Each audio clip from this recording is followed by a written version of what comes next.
कर्नाटका की राजनीति एक बार फिर नई करवट लेने को तैयार है। सिद्धरामैया और deputy CM DK Shivakumar के बीच लगातार बढ़ती खींचातान ने राज्य के कांग्रेस नेतृत्व में गहन सवाल खड़े कर चुके हैं। सीएम पद को लेकर दोनों नेताओं के बीच फिलहाल समझौते का माहौल दिख रहा है, लेकिन कांग्रेस हाईकमान के सामने अब एक बड़ा प्रश्न है कि राज्य के नेतृत्व परिवर्तन की जरूरत है या नहीं। इस बीच मल्लिकार्जुन खड़गे का नाम भी चर्चा में है, जिन्होंने कई मौकों पर सीएम बनने की अधूरी इच्छा जताई है।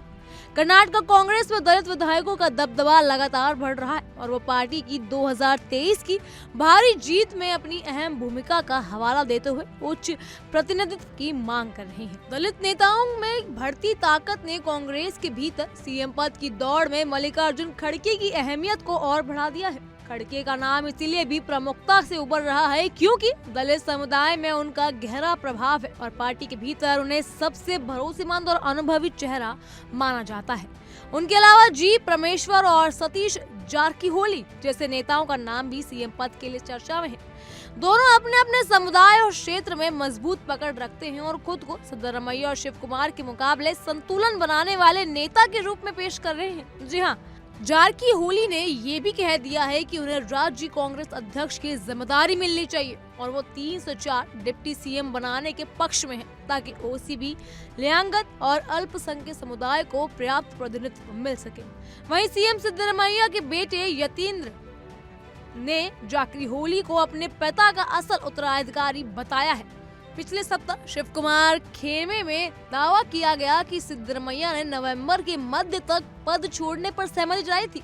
इस खुलासे ने कांग्रेस के भीतर जातीय राजनीति को भी उभार दिया है। स्थिति बिगड़ती देख हाईकमान को दखल देना पड़ा।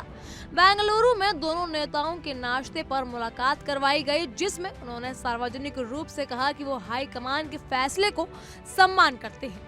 इसी हफ्ते सिद्धरामैया और शिव कुमार के घर दोपहर के भोजन पर बैठकों की संभावना और उन्हें दिल्ली भी बुलाया जा सकता है। दलित नेताओं की ताकत और भूमिका इस बार चुनाव में साफ दिखाई दे रही है। मल्लिकार्जुन खड़गे ने जी परमेश्वर को एससी आरक्षित 36 सीटों की निगरानी सौंपी थी, जिनमें से कांग्रेस ने 32 पर जीत दर्ज की। वहीं जारकीहोली को 15 एससी सीटों की जिम्मेदारी दी गई थी, जिनमें से कांग्रेस ने 14 पर जीत हासिल की। इन नेताओं का दावा है कि उन्होंने सामान्य सीटों में भी दलित वोटों को कांग्रेस के पक्ष में मजबूत किया। इसके चलते एससी एसटी नेताओं का दिल्ली पहुंचना और लगातार बैठकें करना ये संकेत देता है कि अब पार्टी में अपनी हिस्सेदारी बढ़ाने की मूड में है।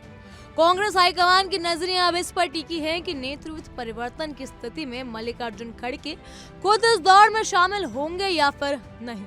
खड़गे कई बार सीएम पद की दौड़ में रहे, लेकिन आखिरी क्षण में बाजी हाथ से निकल जाती है। अब जब सिद्धरामैया और शिव कुमार के बीच स्थायी समाधान की दिशा नहीं दिख रही है, दलित विधायकों की ताकत बढ़ रही है और पार्टी को मजबूत अनुभवी चेहरा चाहिए, तो ये सवाल फिर जोर पकड़ रहा है। क्या कर्नाटका को नया मुख्यमंत्री मिलेगा और क्या वो चेहरा मल्लिकार्जुन खड़गे होंगे? कांग्रेस हाईकमान के अगले कदम पर पूरी सियासी दुनिया की निगाहें टिकी हुई हैं। कर्नाटका की राजनीति में यह दौर चुनौतीपूर्ण और निर्णायक माना जा रहा है। सिद्धरामैया और शिव कुमार के बीच संतुलन बनाने की कोशिशें, दलित नेताओं की बढ़ती ताकत और मल्लिकार्जुन खड़गे का अनुभव, इन सभी कारकों पर सीएम पद की दौड़ को और रोचक और पेचीदा बना दिया है। राज्य की जनता, कांग्रेस कार्यकर्ता और सियासी हलके सभी अब इस फैसले का इंतजार कर रहे हैं कि आखिरकार अगला मुख्यमंत्री कौन होगा और क्या मल्लिकार्जुन खड़गे की अधूरी इच्छा पूरी होगी या फिर नहीं। बहरहाल इन सब पर आपका क्या कहना है, हमें कमेंट सेक्शन में जरूर बताइएगा। फिलहाल के लिए इतना ही। तमाम खबरों के लिए फॉलो कीजिए इंडिया डेली।